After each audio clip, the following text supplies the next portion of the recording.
एक बार फिर से आप सभी का ई लर्निंग में स्वागत है। आज की वीडियो में हम पढ़ेंगे क्लास 12th हिस्ट्री पार्ट 1 ईंटें मन के तथा अस्थियां के इंपॉर्टेंट क्वेश्चंस एंड आंसर्स। मैं कोशिश करूंगा कि इस पाठ के प्रश्न उत्तर को सरल भाषा में समझाऊं। आप सभी बच्चों से मेरी एक रिक्वेस्ट है, यदि आप हमारे चैनल पर पहली बार विजिट कर रहे हैं या हमारी वीडियो को पहली बार देख रहे हो तो चैनल को सब्सक्राइब करें और वीडियो को लाइक करें और अपने फ्रेंड्स के साथ वीडियो को ज्यादा से ज्यादा शेयर करें, जिससे हमारे चैनल को ग्रोथ करने में हेल्प मिलेगी। धन्यवाद। चलिए शुरुआत करते हैं पहले प्रश्न से। प्रश्न: हड़प्पा संस्कृति के बारे में जानकारी के क्या स्रोत है? उत्तर: हड़प्पा संस्कृति के बारे में जानकारी कराने वाले अनेक स्रोत उपलब्ध हैं। सर्वप्रथम हड़प्पा एवं मोहनजोदड़ो जैसे विभिन्न नगरों की खुदाई से प्राप्त विभिन्न भवनों, गलियों, बाजारों, स्नानागारों आदि के अवशेष हड़प्पा संस्कृति पर प्रकाश डालते हैं। इन अवशेषों से हड़प्पा संस्कृति के नगर निर्माण एवं नागरिक प्रबंध के विषय में भी पर्याप्त जानकारी प्राप्त होती है। दूसरे, कला के विभिन्न नमूनों से जैसे मिट्टी के खिलौनों, धातुओं की मूर्तियों, विशेषकर नाचती हुई लड़की की तांबे की प्रतिमा आदि से हड़प्पा के लोगों की कला एवं कारीगरी पर पर्याप्त प्रकाश पड़ता है। मोहरों, सील्स से जो अपने में ही हड़प्पा संस्कृति के विभिन्न पहलों पर काफी जानकारी प्राप्त होती है। इनसे हड़प्पा संस्कृति से संबंधित लोगों के धर्म, पशु पक्षियों एवं पेड़ पौधों तथा लिपि की उपस्थिति से यह अनुमान लगाया जाता है कि हड़प्पाई लोग पढ़े लिखे थे। इस लिपि के पढ़े जाने के बाद उनके संबंध में कई महत्वपूर्ण जानकारी प्राप्त होंगी। प्रश्न: सिंधु घाटी सभ्यता की धार्मिक जीवन पर प्रकाश डालें। उत्तर: हड़प्पा सिंधु सभ्यता के धार्मिक जीवन की प्रमुख विशेषताएं निम्न थीं। 1. मातृदेवी की पूजा होती थी। 2. पशुपति की पूजा प्रचलित थी। कुबड़ वाला बैल पूजनीय था। 3. पीपल वृक्ष की भी पूजा होती थी। 4. नाग पूजा, स्वास्तिष्क, सूर्य पूजा, अग्नि पूजा, वेदी के भी संकेत मिलते हैं। 5. एक मूर्ति में एक स्त्री के गर्भ में से एक पौधा निकलता हुआ दिखाई देता है। यह संभवतः धरती देवी की मूर्ति है। संभव है कि हड़प्पावासी धरती को उर्वरता की देवी मानकर उसकी पूजा करते हों। कुल मिलाकर हड़प्पा सभ्यता का धार्मिक जीवन काफी हद तक आज के हिंदू धर्म के ही समान था। यद्यपि इस सभ्यता से कहीं भी मंदिर जैसे अवशेष नहीं प्राप्त हुए हैं। प्रश्न: हड़प्पा सभ्यता के प्रमुख देवताओं एवं धार्मिक प्रथाओं की विवेचना करें। उत्तर: हड़प्पावासी बहुदेववादी और प्रकृति पूजक थे। मातृदेवी इनकी प्रमुख देवी थी। मिट्टी की बनी अनेक स्त्री मूर्तियां जो मातृदेवी की प्रतीक है, बड़ी संख्या में मिली हैं। देवताओं में प्रधान पशुपति या आद्य शिव थे। मोहनजोदड़ो से प्राप्त मुहर पर योगीश्वर की मूर्ति को पशुपति महादेव माना गया है। सिंधुवासी नाग, कुबड़दार सांड, लिंग योनि पीपल के वृक्ष की भी पूजा करते थे। जल पूजा, अग्नि पूजा और बलि प्रथा भी प्रचलित थी। मंदिरों और पुरोहितों का अस्तित्व नहीं था। प्रश्न: हड़प्पा सभ्यता के विस्तार पर प्रकाश डालें। उत्तर: हड़प्पा सभ्यता प्राचीन सभी सभ्यताओं में विशालतम थी। यह उत्तर में कश्मीर से लेकर दक्षिण में नर्मदा घाटी तक, पश्चिम में बलूचिस्तान मकरान तट से लेकर पूर्व में अलमगीरपुर उत्तर प्रदेश तक फैली हुई थी। कुल मिलाकर यह सभ्यता पूर्व से पश्चिम तक 1600 किमी तथा उत्तर से दक्षिण लगभग 1200 की मी तक विस्तृत थी। प्रश्न: मोहनजोदड़ो के सार्वजनिक स्नानागार के विषय में लिखिए। उत्तर: मोहनजोदड़ो में बना सार्वजनिक स्नानागार अपना विशेष महत्व रखता है। यह सिंध घाटी के लोगों को कला का अद्वितीय नमूना है। ऐसा अनुमान है कि यह स्नानागार तालाब धार्मिक अवसरों पर आम जनता के नहाने के प्रयोग में लाया जाता था। यह तालाब इतना मजबूत बना हुआ है, इसकी दीवारें काफी चौड़ी बनी हुई हैं, जो पक्की ईंटों और विशेष प्रकार के सीमेंट के है, ताकि पानी अपने आप बाहर न निकल सके। तालाब स्नान घर में नीचे उतरने के लिए मां बनी हुई है। पानी निकलने के लिए नालियों का भी प्रबंध है। प्रश्न: मोहनजोदड़ो के विशाल स्नानागार का संक्षिप्त वर्णन कीजिए। उत्तर: दुर्ग पर बहुत बड़े बड़े स्नानागार के अवशेष मिले हैं। इनका आकार 12 मी, लंबा 7 मी, चौड़ा और लगभग 2.4 मीटर गहरा था। इसके चारों ओर बरामदे होते थे। स्नानागार को भरने के लिए कुओं का प्रबंध था। ऐसा माना जाता है कि इनका प्रयोग धार्मिक अनुष्ठानों के लिए या विशेष अवसरों पर नहाने के लिए किया जाता था। जलाशयों में तल तक जाने के लिए उत्तरी और दक्षिणी ओर से सीढ़ियां भी बनाई गई थीं। इन सभी जलाशयों को मुख्य नालियों से जोड़ा जाता था। प्रश्न, हड़प्पा निवासियों की आर्थिक गतिविधियों पर प्रकाश डालें। उत्तर, हड़प्पा सभ्यता के लोग मुख्य रूप से गेहूं, जौ, दाल, बाजरा, सफेद चना आदि उगाते थे। सिंचाई के लिए नहरों एवं कुओं का प्रयोग करते थे। हड़प्पा की मोहरों में वृषभ बैल की जानकारी मिलती है।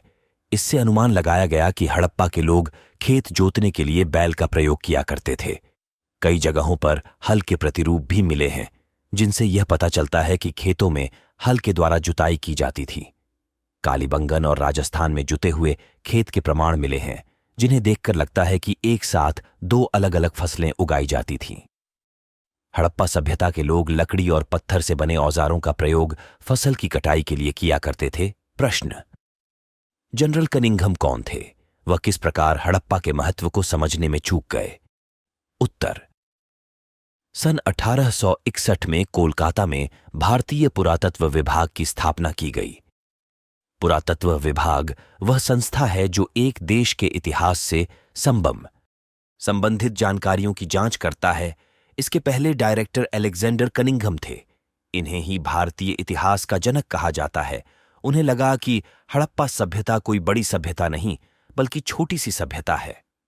हड़प्पा की मोहरों को समझने में असफल रहे, हड़प्पा का काल निर्धारण करने में असफल रहे। उन्होंने हड़प्पा अवशेषों को वैदिक काल से जोड़कर देखा, जबकि वह उससे भी पुराने थे। उन्होंने केवल लिखित प्रमाणों पर विश्वास किया, जिस वजह से वह गलती कर बैठे। प्रश्न, प्राचीन भारतीय समाज की जाति व्यवस्था को संक्षेप में समझाइए। उत्तर, संभवतः आप जाति शब्द से परिचित होंगे, जो एक सोपानात्मक सामाजिक वर्गीकरण को दर्शाती है। धर्मसूत्रों और धर्मशास्त्रों में एक आदर्श व्यवस्था का उल्लेख किया गया था। ब्राह्मणों का यह मानना था कि यह व्यवस्था, जिसमें स्वयं उन्हें पहला दर्जा प्राप्त है, एक दैवीय व्यवस्था है। शूद्रों और अस्पृश्यों का सबसे निचले स्तर पर रखा जाता था। इस व्यवस्था में दर्जा संभवतः जन्म के अनुसार निर्धारित माना जाता था। अपनी मान्यता को प्रमाणित करने के लिए ब्राह्मण बहुधा ऋग्वेद के पुरुष सूक्त मंत्र को उद्धृत करते थे, जो आदि मानव पुरुष की बलि का चित्रण करता है। जगत के सभी तत्व, जिनमें चारों वर्ण शामिल हैं, इसी पुरुष के शरीर से उपजे हो। ब्राह्मण उसका मुंह था, उसकी भुजाओं से क्षत्रिय निर्मित हुआ। समय उसकी जंघा थी, उसके पैर से शूद्र की उत्पत्ति हुई। प्रश्न, 6ठी शताब्दी में ईसपूर्व से 4थी शताब्दी ईसा पूर्व की अवधि के नगरीकरण को भारत का द्वितीय नगरीकरण क्यों कहा जाता है? उत्तर, भारत का पहला नगरीकरण हड़प्पा की संस्कृति के साथ प्रारंभ हुआ और 1500 ईसा पूर्व के लगभग आर्यों द्वारा देश में प्रमुखता प्राप्ति के साथ ही के समय समाप्त हो गया। आर्य लोग ग्रामीण थे। जब हड़प्पा संस्कृति के नगर एक एक करके नष्ट हो गए, तो फिर अगले 1500 वर्ष तक नगर विलुप्त रहे। ईसा की 6ठी शताब्दी में बौद्ध काल में पुनः नगरों का श्री गणेश हुआ। अत 6ठी शताब्दी ईसा पूर्व से 4थी शताब्दी ईसा पूर्व तक बौद्ध काल को भारत का अद्वितीय नगरीकरण काल कहा जाता है। प्रश्न, मिलिंद पन्नाह पर एक संक्षिप्त टिप्पणी लिखिए। उत्तर, मिलिंद पन्नाह यह बौद्ध ग्रंथ में बैक्ट्रियन और भारत के उत्तर पश्चिमी भाग पर शासन करने वाले हिंदू यूनानी सम्राट मैनेंडर एवं प्रसिद्ध बौद्ध भिक्षु नागसेन के संवाद का वर्णन किया गया है। इसमें ईसा की पहली 2 शताब्दियों के उत्तर पश्चिम भारतीय जीवन की झलक देखने को मिलती है। प्रश्न, महाजनपद युग की राजनीति विशेषताएं लिखिए। उत्तर, आरंभिक भारतीय इतिहास में 6ठी शताब्दी ईसा पूर्व को एक महत्वपूर्ण परिवर्तनकारी काल माना जाता है। इस काल को प्रायः आरंभिक राज्यों, नगरों के लोहे के बढ़ते प्रयोग और सिक्कों के विकास के साथ जोड़ा जाता है। इसी काल में बौद्ध तथा जैन सहित विभिन्न दार्शनिक विचारधाराओं का विकास हुआ। बौद्ध धर्म और जैन धर्म के आरंभिक ग्रंथों में महाजनपद नाम से 16 राज्यों का उल्लेख मिलता है। यद्यपि महाजनपदों के नाम की सूची तथा ग्रंथों में एक समान नहीं है, लेकिन वज्ज, मगध, कोशल, कुरु, पांचाल, गांधार और अवंती जैसे नाम प्रायः मिलते हैं। इससे यह स्पष्ट है कि उक्त महाजनपद महत्वपूर्ण महाजनपदों में गिने जाते होंगे। अधिकांश महाजनपदों पर राजा का शासन होता था, लेकिन गण और संघ के नाम से प्रसिद्ध राज्यों में कई लोगों का समूह शासन करता था। इस तरह का प्रत्येक व्यक्ति राजा या राजन कहलाता था। प्रश्न: आप वैदिक संस्कृति के बारे में क्या जानते हैं? उत्तर: वैदिक साहित्य विशेषकर 4 वेद ऋग्वेद, यजुर्वेद, सामवेद तथा अथर्ववेद जिस संस्करण भाषा में लिखे या रचे गए थे वह वैदिक संस्कृत कहलाती है। यह संस्कृत उस संस्कृत से कल कठिन एवं भिन्न थी जिसका प्रयोग हम आजकल करते हैं। वस्तुतः वेदों को ईश्वरीय ज्ञान के तल्य माना जाता था। यह शुरू में मौखिक रूप में ही ब्राह्मण परिवारों से जुड़े लोगों तथा कुछ अन्य विशिष्ट परिवारजनों को ही पढ़ाया सुनाया जाता था। महाकाव्य काल में रामायण तथा महाभारत की रचना के लिए जिन संस्कृत का प्रयोग किया गया वह वैदिक संस्कृत से अधिक सरल थी, इसलिए वह संस्कृत और अधिक लोगों में लोकप्रिय हुई थी। प्रश्न: इतिहास लेखन में अभिलेखों का क्या महत्व है? उत्तर: अभिलेखों से तात्पर्य है पाषाण, धातु या मिट्टी के बर्तनों आदि पर खुदे हुए लेखाभिलेखों से तत्कालीन राजनीतिक, सामाजिक, आर्थिक तथा धार्मिक जीवन की जानकारी मिलती है। अशोक के अभिलेखों द्वारा उसके धम्म, प्रचार प्रसार के उपाय, प्रशासन, मानवीय पहलुओं आदि के विषय में सहज जानकारी प्राप्त कर सकते हैं। इतिहास लेखन में अभिलेख की महत्ता इससे भी स्पष्ट हो जाता है कि मात्र अभिलेखों के ही आधार पर भंडारकर महोदय ने अशोक का इतिहास लिखने का सफल प्रयत्न किया है। प्रश्न: पुरातत्व से आप क्या समझते हैं? उत्तर: प्राचीन इतिहास के अध्ययन में पुरातात्विक स्रोत का अपना विशेष स्थान रखते हैं। इसके प्रमुख कारण यह है कि भारतीय ग्रंथों की संख्या काल की सही जानकारी नहीं होने के कारण किसी काल विशेष की सामाजिक एवं आर्थिक स्थिति का ज्ञान नहीं होता। साहित्यिक साधनों में लेखक का दृष्टिकोण भी सही तथा प्रस्तुत करने में बाधक होता है।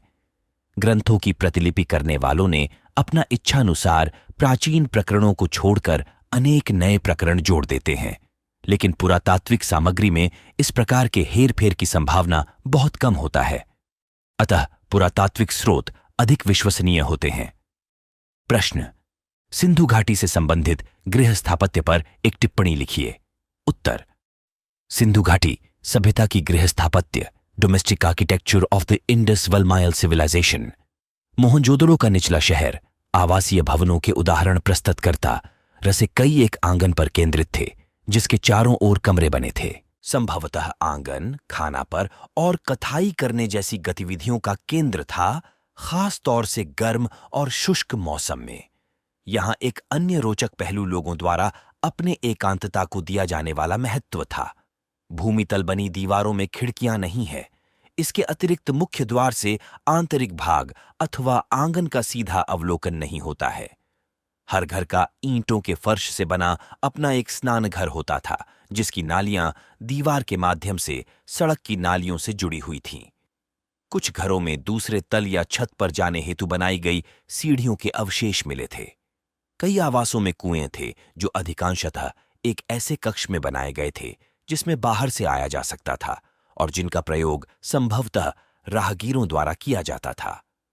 विद्वानों ने अनुमान लगाया है कि मोहनजोदड़ो में कुओं की कुल संख्या लगभग 700 थी।